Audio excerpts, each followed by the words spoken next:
नमस्कार दोस्तों, स्वागत है एक नई वीडियो में जहां आज हम बात करने जा रहे हैं देश में एक बार फिर एक महान हस्ती और एक पंजाबी सिंगर को मिल रही धमकी के बारे में, जिसकी वजह से देश में एक बार फिर डर और भयावह का माहौल पैदा करने की कोशिश की जा रही है। जैसे कि हाल ही में सिद्धू मूसेवाला का कत्ल करके पैदा करने की कोशिश की गई थी। दरअसल दोस्तों, पंजाबी सिंगर जब अपने गाने गाया करते थे और गन कल्चर और गैंग कल्चर को प्रमोट करते हुए वायलेंस दिखाया करते थे, तो शायद उन्होंने कभी ये चीज नहीं सोची होगी कि ये सब चीजें उनके साथ असल में होने लगेंगी और तो और उन्हें धमकियां भी मिलने लगेंगी। ऐसा ही कुछ हुआ है एक महान हस्ती के बारे में, जो कि है यो हनी सिंह, जिन्हें एक बार फिर से धमकी मिल चुकी है और वो आजकल कई जगह इंटरव्यू दे रहे थे, जो उन्हें बहुत ज्यादा महंगा पड़ता दिख रहा है। और ये धमकी देने वाला कोई और नहीं है बल्कि पुराना दुश्मन लॉरेंस बिश्नोई गैंग का मेंबर गोल्डी बरार है। और एक बार फिर से हनी सिंह अब उनके रडार पर आ चुके हैं और उन्हें बहुत ज्यादा डर लग रहा है।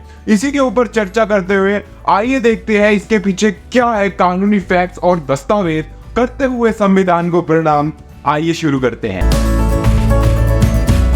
दरअसल दोस्तों, ये पूरा मामला तब शुरू हुआ जब देर रात हनी सिंह अपने कुछ दोस्तों के साथ दिल्ली पुलिस हेडक्वार्टर पहुंचे और उन्होंने वहां एक कंप्लेंट रजिस्टर करवाई कि उन्हें अपने व्हाट्सएप नंबर या फिर कॉल के जरिए कई बार धमकी मिल रही है। और तो और उन्होंने ये शिकायत दर्ज कराते हुए मीडिया से भी बातचीत की और उन्होंने ये बताया कि उन्हें बहुत ज्यादा डर लग रहा है, क्योंकि ये काम करने वाला कोई और नहीं बल्कि गोल्डी बरार है, जिसने पहले ही सिद्धू मूसेवाला का कत्ल कर दिया था और ऐसे कई केस उस पर चल रहे थे। और हनी सिंह को मिल रही धमकी की वजह से अब उन्होंने ये कंप्लेंट रजिस्टर करवाई थी। लेकिन दोस्तों, ये सब गैंग कल्चर और धमकी देने का सिलसिला शुरू कहां से हुआ? दरअसल दोस्तों, पंजाब में गन कल्चर और गैंग कल्चर पहले से ही चलता आ रहा है, लेकिन पंजाबी म्यूजिक इंडस्ट्री में ये तब से आने लगा जब पंजाबी म्यूजिक इंडस्ट्री और सिंगर्स ने पैसा और नाम कमाना शुरू कर दिया। और उसी के चलते अब पंजाबी म्यूजिक इंडस्ट्री 1970 या 80 के दशक के बॉलीवुड की तरह हो गया है,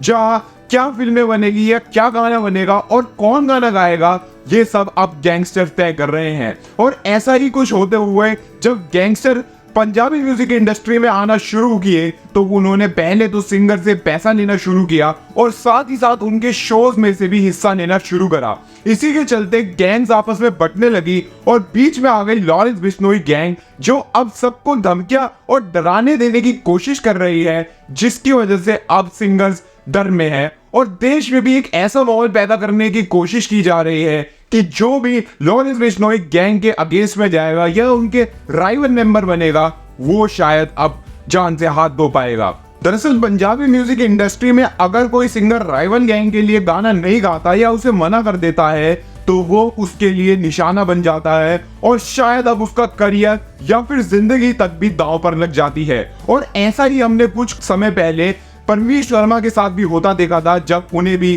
पैन में गोली मार दी गई थी। लेकिन अब हनी सिंह को ऐसी धमकी मिल रही है, तो क्या उनका भी किसी पर्टिकुलर गैंग के साथ नाता है या नहीं, ये सब बातें भी अब सामने आने वाली है। लेकिन इस सब के बावजूद हमें ये समझने की कोशिश करनी है कि कैसे लॉरेंस बिश्नोई और गोल्डी बरार, जिन पर इतने सारे केस चल रहे हैं और तो उन पर रेड कॉर्नर नोटिस भी जारी हो गया है और उन्हें आतंकवादी घोषित करने तक की भी सलाह दी गई है, वो कैसे ये सब काम इतने खुलेआम कर पा रहे हैं? और क्या इनके पीछे भी कोई इंटरनल सपोर्ट या पॉलिटिक्स का हाथ है, या फिर ये अपने आप ही इतने बड़े बन गए हैं? और तो और पंजाबी म्यूजिक इंडस्ट्री में गैंगस्टर राज को प्रमोट करने और उसे बरकरार रखने के लिए भी ऐसे कई कदम उठाए जा रहे हैं, जिसमें एनआईए की माने तो बाहर से फंडिंग आ रही है और तो और हथियार भी मुहैया कराए जा रहे हैं। क्योंकि लॉरेंस बिश्नोई, जो कि 10 साल से जेल में बंद है, वो कैसे इतना बड़ा नेक्सस फैला के अभी तक भी क्राइम कर पा रहा है और तो और लोगों को धमकियां दे पा रहा है